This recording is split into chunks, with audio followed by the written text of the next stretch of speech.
We have spent 6 months digging, reviewed tens of documents, spoken to officials to uncover what really is behind the ghost health centers of Ntungamo district. Going to a press call for Abarata, but in that area there is not even a drug shop. We think we have the smoking gun. Is there in your community a health center called Rabarata Health Center 4? No, we have the village sale. These people are on the payment side, but they don't appear on the payment. For years, the district has been operating with over 20 ghost health centers with people paid on government payroll. Yet the residents are not aware of these health centers. Konkara Rabarata Health Center 4 Mujimani. Tena yangu jamanya.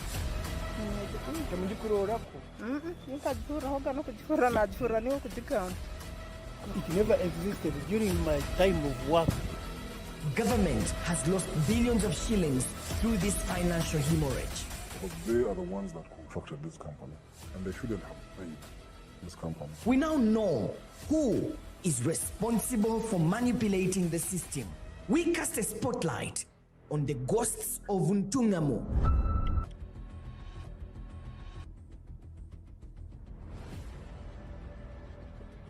Welcome to yet another special edition of ACFIM Talks. Today we are going to look at the untold story of the Ghosts of Ntungamo, and in a short while I'll be introducing our guest, the person behind that documentary. But before we start, I would encourage everybody to join us. We are live on our YouTube channel, ACFIM Africa. That's why you can catch us, but you can also be part of the conversation on our social media platforms, on our Twitter handle, which I think apparently now it's called X, but our Twitter handle is ACFIM Africa, and so is our Facebook.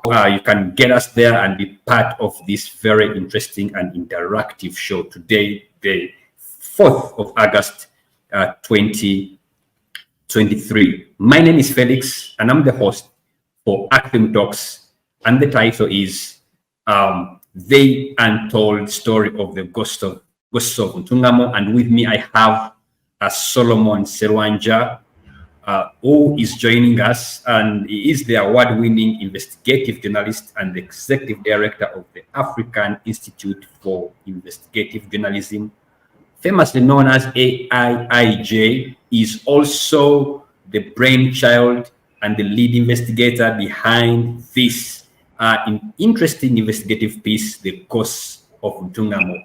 Solomon, you're most welcome. Thank you, Felix. Thank you for having me.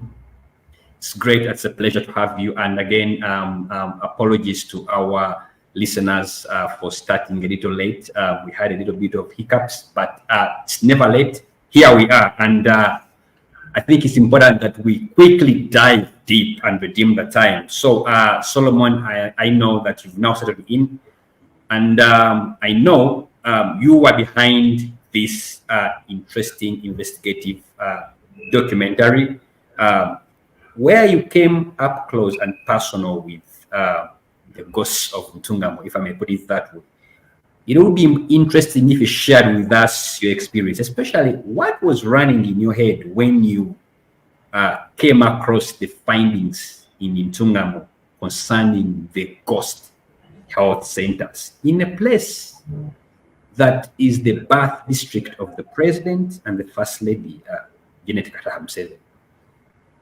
All right. Once again, thank you, Felix, for having me on the show today. Let me start with how did this story actually come about? What was the mindset behind this story? We know that the president, Yoweri Kaguta Museveni, Uganda's president, set up the State House Health Monitoring Unit, whose mandate is really to look at the service delivery in the health sector. And what we saw was a headlining story in a government newspaper, which is the New Vision, that was speaking to government losing about 50 billion shillings from ghost health workers. And at that time, I think they were in preliminary stages of the investigations. So this was quite shocking for us. The story did not go deep. For some of you who have been in the newsroom, we look at daily news stories and we use them as anchors for investigations. So we felt like that was a whistleblower. The story wasn't deep, and we decided to say, look, why can't we take a deep dive into the story and get to the bottom of it?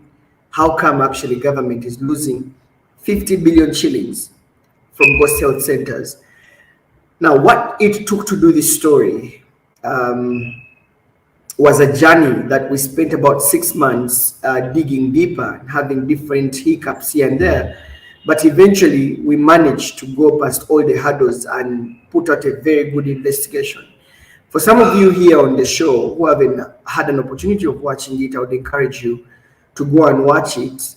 It's online. You can just tap in the Ghosts of Ntungamo. Last time I checked, it was about 49,000 views with over 700 comments. Hopefully, that through these comments, this story will go beyond just being published to live a life of its own, to empower Ugandans to actually go out there and demand for accountability for the money that we have lost out of facilitating ghost health workers, overpayment, and the entire corruption that encapsulates public service, especially in Ntungamo district, which is the first district. So where did we start from? Felix, I think it's important for us to say that investigative journalism is evidence-based. It's not allegations. It's not he said, she said. Whatever you have to say, you have to add a touch of evidence to, you know, to your statement. And so we went out with a hypothesis that they are ghost health centers based on the tip-off from the story that was published in the New Vision as a result of the State House preliminary investigations. So first of all, we had to look for evidence collection, and we needed to triangulate data from the payroll in Ntungamo with the data from the Ministry of Health that speaks about the health centers that are known to the Ministry of Health in Ntungamo. We also looked at the National Medical Stores data. So our assumption was, how come there are ghost health centers, first of all, that they exist? We also had the question, do these ghost health centers receive medicines? And if so, where does this medicine go? We also wanted to ask, if these medical ghost health centers exist, are there people who are being paid under these medical centers?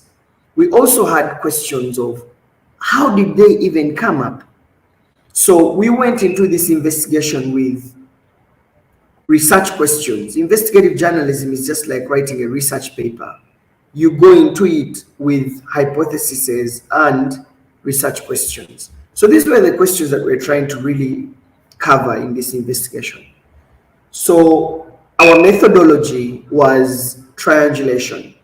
So when we got the Ministry of Health master list that speaks about all the ghost health center, all the health centers in Ntungamo district, and juxtaposed it with the payroll of Ntungamo district, and also juxtaposed it with the national medical stores disbursement lists, we then decided to follow through. Now, what did we find?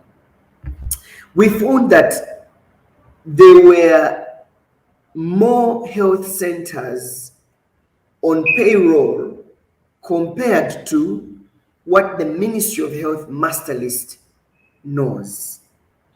In other words, these data sets were not speaking to each other, because anyway they are supposed to speak to each other. So we saw this inconsistency, and that raised the red flag. How come that the payroll has so many health centers that the Ministry of Health does not know about? And so what we decided to do then is we started to tick off, there is this health center, it is not on the Ministry of Health master list. It is also not on the National Medical Stores list. This one exists, this one doesn't exist, this one doesn't exist. And what we saw is, we saw that there were extra 20 health center 4s in Ntungamo. There were extra health center 3s and extra health center 2s that had people who were paid on the payroll, but the Ministry of Health doesn't know about it, and they actually do not receive National Medical Stores drugs, medicines from the NMS. And so that really was the fundamental grounding of this investigation. So when we saw that these data sets were not speaking to each other, we decided to dig deeper. The question we're having is, how come that these ghost health centers only exist on payroll? Because NMS does not know about them, the Ministry of Health does not know about them. And so we then started to laser focus on the payroll. Now, we took some time and studied the payroll in detail, and we then decided to say this story cannot end on just using the methodology of triangulation of the data. It required us to actually go on the ground. So we listed down all these ghost health centers, and then we decided to go to Ntungamo district, where we spent quite some time trying to understand this. When we got to Ntungamo district, we sampled out about 3 of them, and we went to these sub-counties where these health centers are supposed to be. And we spoke to the residents. We asked them, do you know about these health centers? And they said, we actually do not know, but this is where we receive treatment from. If you've watched the investigation, one of the LC3 leaders then took us to a health center 2 where they are receiving medication. Now, please note that Ramwanja Health Center 2 is in Ruhama County, which is the constituency where the First Lady stays and where she used to represent the people of Ntungamo. When this LC3 took us to the health center 2, where they're receiving treatment, first of all, we did not find medical workers on ground, and it was a weekday. So we did not find medical people there. We found the OPD open, but the pharmacy was closed, and the medical staff were not on ground. And so we then go to ask, how come there are no medical workers here and it's supposed to be a working day? So this story went beyond just investigating the ghost health centers, but it went to service delivery. Now, the chairman of LC3 told us we have struggled with pregnant women because the nearest health center is Health Center 3 and Health Center 4, which is so far away. Actually, it was Health Center 4. So he said we have to get women and put them on a border and drive for kilometers to go there. Now, he also mentioned to me that they normally do group medical workers from the Health Center 4 come and do some visits once in a month. Think of it like a camp. So they come and do a camp for 1 month and then they go back. And sometimes those camps don't actually also come. So he really went deep to explain how difficult it was to access medical treatment. I think it's from there that he said, we used to use this, he wanted to show me the ambulance that they use to actually transport, that they used to use to transport the patients to the nearest health center. And like you heard in the film, he said it was donated by the First Lady, but it was living in the shadow of its past. Broken, dilapidated, and in a mud, wattled house in there. And I couldn't believe my eyesight about what I really was seeing.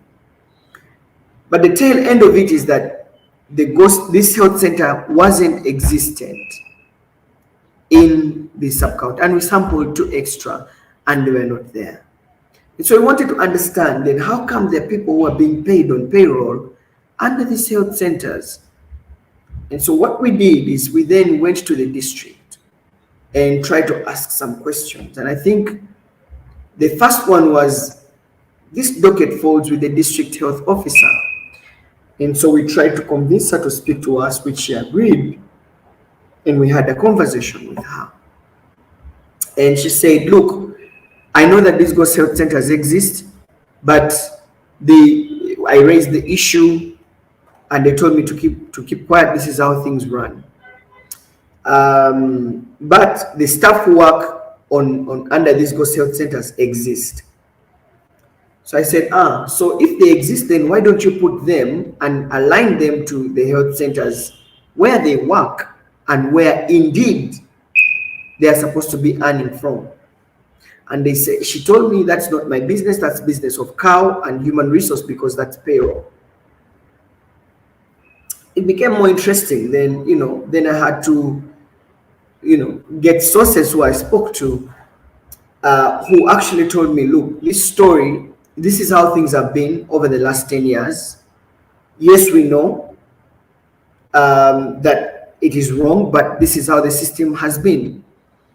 So my next question was, if you've known that they've been happening for the last 10 years, why haven't you settled it? Like, why haven't you cleared the mess, swept your house clean and made sure that that things are sorted? Now, what we then found out is that there were several letters that the DHO wrote to COW raising the red flag to the cow. Please note that Ntungamo as a district has had so many cows that come in and go out. They come in, they go out, come in, go out, come in and go out.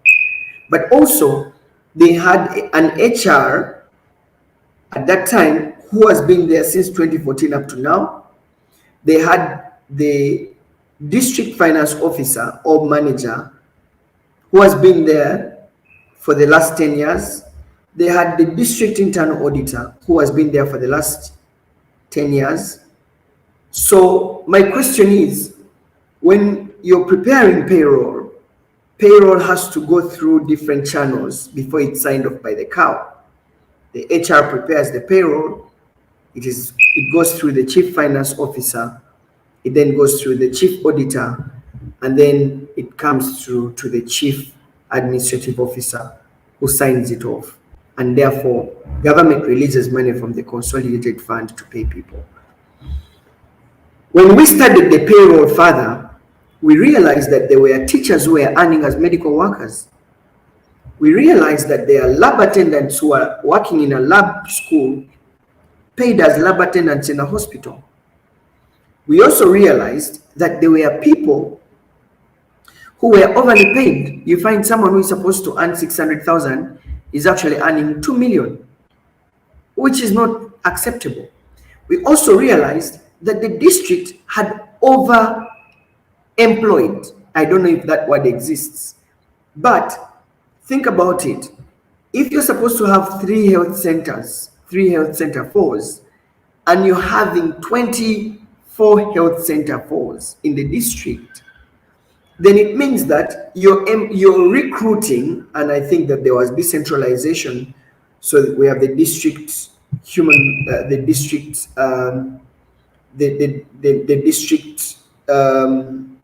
district service commission. So you are employing all these people under all these health center 4s. Now, please note, a health center 4 has an average of must be about 149 staff. I don't know, but there are so many. So imagine you have all those health center 4s and you have to recruit all these people. That's why when you look at the wage bill of Ntungamo from 2012, between 2012 and 20, and this time, it just blows out. So you find that they over-recruited. They created employment and they over-recruited people. And that in a way affects service delivery. But also, we had AIIJ Hospital, for example, that really operates as a fully fledged hospital, which I'm sure, Felix, you've seen and gone. But on the payroll, it's registered as Itojo Health Center 2. Now that is crazy, because Itojo Health Center 2, a health center 2 has to have a maximum of 9 to 10 staff. But you're having a hospital that is in public service seen as a health center 2. So then some of the explanations that the district people were telling me is that, look, where do you think we would get then staff to work in a hospital? Because people need services. So we had to improvise. Now, having discovered that, then I started to walk back in time to understand who actually introduced these ghost health centers on payroll. Is there someone, was someone in the district working, someone in public service to introduce these ghost centers so that these ghost centers actually are input into the system? What we did at the time was we started to look for sources. We wrote to the Ministry of Public Service that they did not come back to us, but we managed to get a source who actually spoke to us about inside public service about how these things came up. And this is going to be my last paragraph, Felix, because this is not a monologue. So I got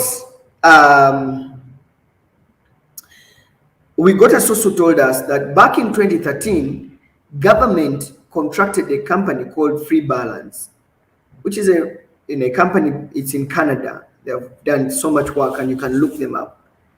Public Service, the Ministry of Finance and the Ministry of Health, there was supposed to be migration of the data from the old legacy system, which is the Uganda Computer Services, to the integrated personnel and payroll management system, which is the IPPS system.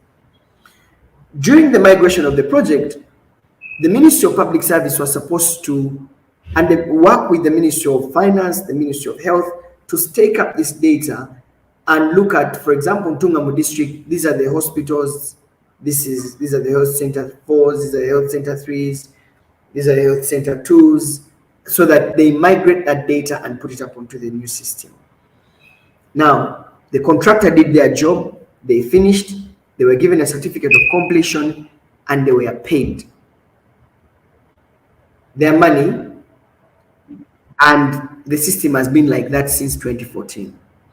The question then becomes, was there complacency from the Ministry of Public Service to do quality assurance?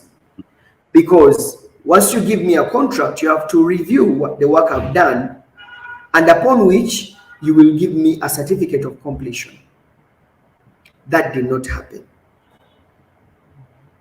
Now, this mess goes on for all this time. I'm sure public service knew that this mess was there. I don't know why they did not rectify it. Because it has taken 10 years that these things have been happening. And what is happening in Ntungamo is it exemplifies what could be happening in the whole country. We know that similar things are happening in Manafa. We know that similar things are happening in Ajumani. We know that similar things could be happening in Mukono district. And this is why I'm happy that since the investigation was released, the Ministry of Public Service is doing headcount verification of all staff. I know that there are people who have been told to return the money, and they have started a deduction, monthly deduction from their salaries to pay back. I know that ghost health workers have been deleted from the system. I know that people who died, we also found over 20 people who died, but they were still earning a salary. They're cleaning up the system. And that really speaks about the hemorrhage of public funds that would have otherwise been used to better the services of Ugandans in terms of healthcare, which are just gone to waste. So just thought of sharing what the story really was about and encourage people here who haven't watched it to go and watch the investigation. The investigation has caused national discussions in different circles.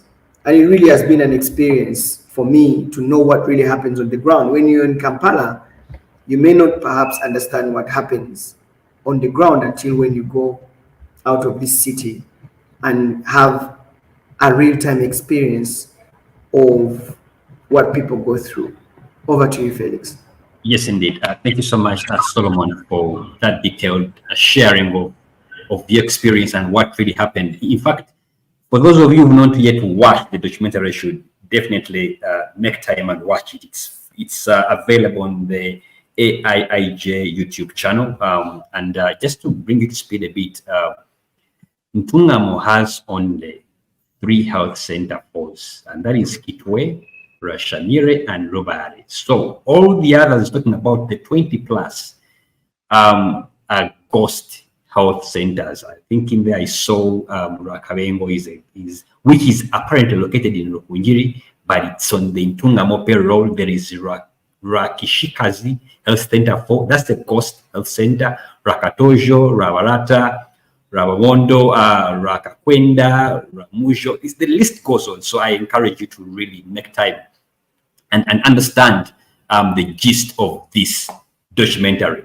But just to pick it up from there, Solomon, I understand.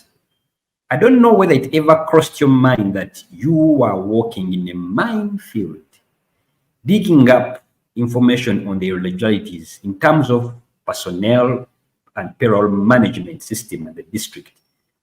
In a district which is not an ordinary district, I may put it that way. What was running in your mind? Because that district in Ntungamo is not an ordinary district by far. Did you find yourself walking a journey where you had to be extra careful? Were there any challenges? Were there any threats? Someone would want to know what happened behind the scenes. Thanks, Felix. So first of all, I think it's important for me to say that Ntungamo is a first district, and that's where the first lady comes from. The president has deep roots there. This country has produced so many of top government officials who are in Ntungamo. And so there was this perception that, I'm making the first district look terrible and look bad. And some of them thought I was deliberate about, making Ntungamo look bad. And that's not the point. The point was, these things existed and we wanted to find out how deep they go. When we were on the ground, people would not easily give you information. Everyone remained tight-lipped. Everyone remained tight-lipped. So I need to add that access to information was very difficult when we were doing this investigation. Even convincing those sources to be, to speak to me, and all that ambiguity that we created, they had to wear overalls. We had to convince them. Even after doing the interview, we had to preview with them to ensure that they are not seen. Otherwise, they were saying, once this goes out, we will be dead. The sources, the access to information. I'm glad that sometimes over the years doing investigations, it has earned me some sort of respect that people can trust you with some of this information. And, it was just walking on eggshells in there. But also what I saw in that district, when I asked some people, how come this has been going on for all this time? Why haven't you guys sorted it?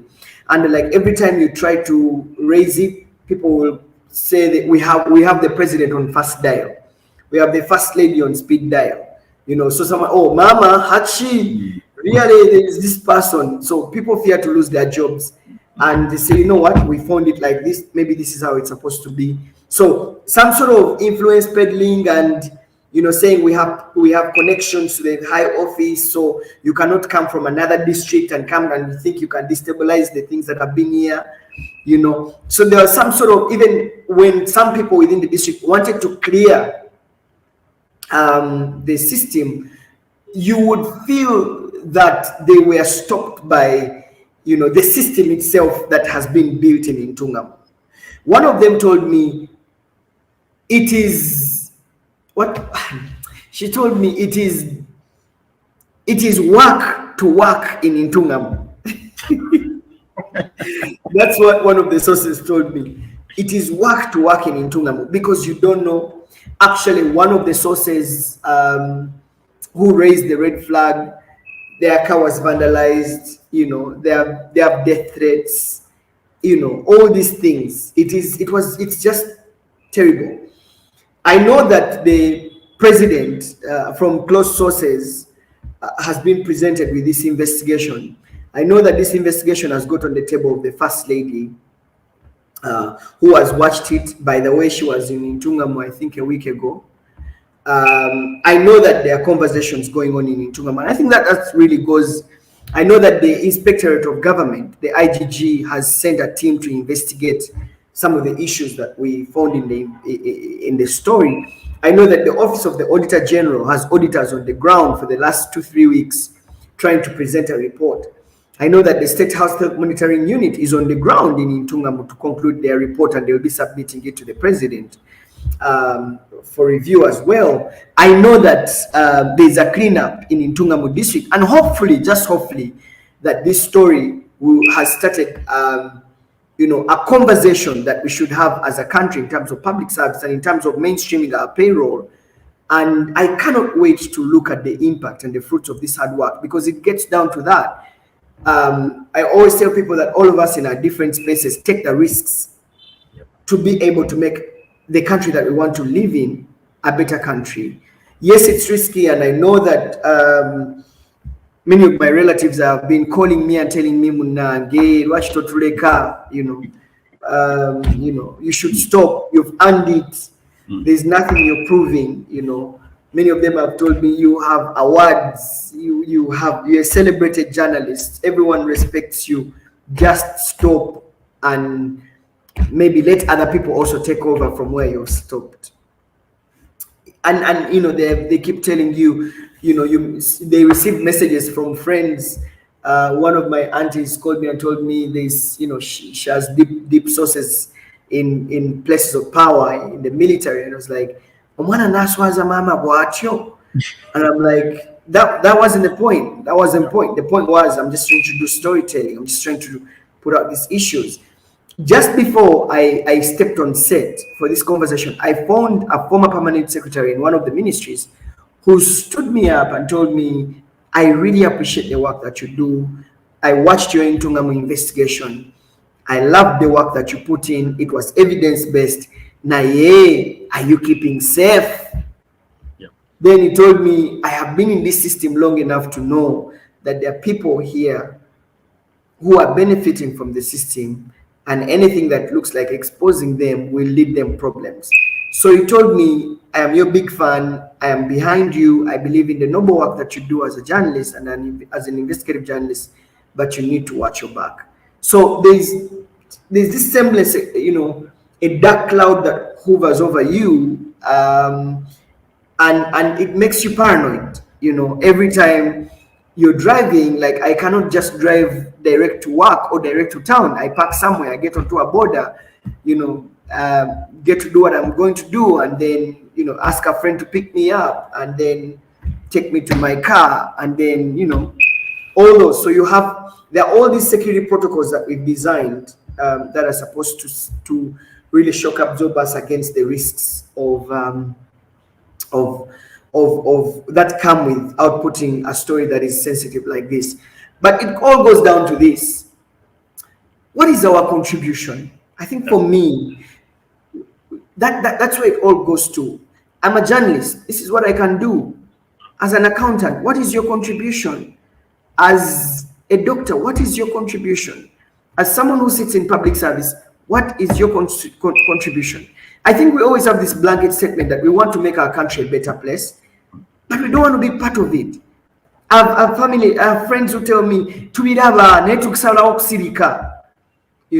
we see these things, but we decide to keep quiet because of our lives. But if you fear for your life, what is going to happen to your great-grandchildren? So there's always that, yes, knowing that you're walking on eggshells and you've rattled some feathers and all that. But Felix, as I summarize and conclude, I wanted to add that one of the things that keeps me safe, by the way, is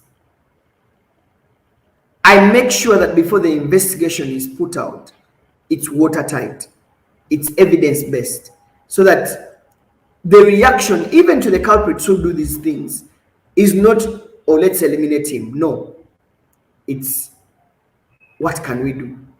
It's just like getting you and you're stealing, and I say, Felix, I have a video of you stealing. I think your first thing will not, oh, let me kill this guy. No, your first thing is, how can we actually find a middle ground to it? So the foundation of any investigation is shaky if it's not grounded on evidence. And that evidence is supposed to really help you cover you up and shield you against possible harm. So one of the things that protects me, of course, it's God above all, but also too, the evidence that I use in my investigations. Felix? Thank you.